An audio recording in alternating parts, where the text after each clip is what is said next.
What if Allah described your life in the first 5 verses of a surah? What if your days, your exhaustion, your chasing, your grinding, your burning energy were already captured in the sound of pounding hooves and sparks flying in the dark? Because Surah Al-Adiyat doesn't begin with comfort. It begins with motion, with strain, with breathlessness. Allah says, by the charging horses, panting. This surah opens with something that is running itself to the edge.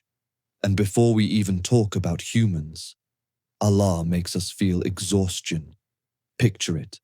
Horses running at full speed, their chests heaving, their breath sharp and loud, their hooves striking rock so hard that sparks fly.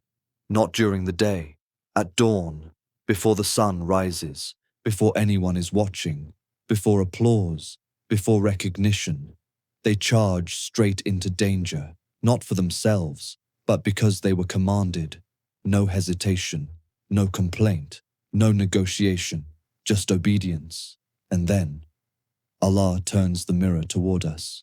After describing loyalty, effort, and sacrifice, Allah says something shocking. Indeed, mankind is ungrateful to his Lord. It's almost uncomfortable, as if Allah is saying, look at how my creation gives everything it has, and now look at you. We run, we grind, we exhaust ourselves. But for what? Let's be honest. We wake up tired. We chase deadlines. We chase money. We chase validation.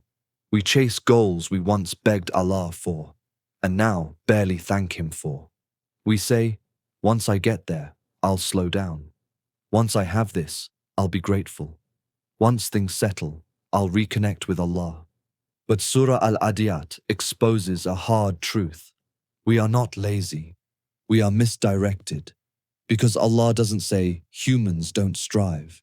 He says we strive without gratitude. Allah says, and indeed, He is a witness against Himself. You don't need proof. You don't need exposure.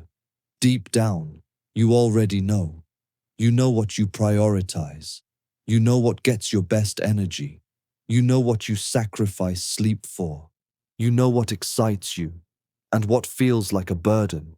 And the scariest part, Allah says, and indeed, He is intense in love of wealth, not just money, status, comfort, control, security, the illusion of independence. We love the feeling of being safe more than the reality of trusting Allah. But Surah Al-Adiyat doesn't leave us in guilt. It wakes us up. Allah reminds us, does He not know that when the graves are scattered, everything you're chasing will be thrown out? The body you obsessed over, the image you protected, the wealth you hoarded, the titles you built your identity on, all of it exposed. Not just actions, intentions. This surah is not saying, stop striving. It's asking, who are you running for? The horses ran for their master without question. They gave everything, with no expectation of reward. And Allah honored them by mentioning them in the Quran. So ask yourself, what if your effort looked like ibadah? What if your discipline was for Allah? What if your exhaustion was sincere? What if your mornings were charged with purpose? Imagine redirecting your intensity. The same energy you give to your job, given to your salah. The same discipline you give to fitness, given to your character. The same hunger you have for success, turned toward Jannah. Not perfect, but intentional. Because Allah does not need your perfection.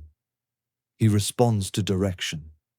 Surah Al-Adiyat is not condemning effort. It is asking a haunting, life-altering question. You are running anyway.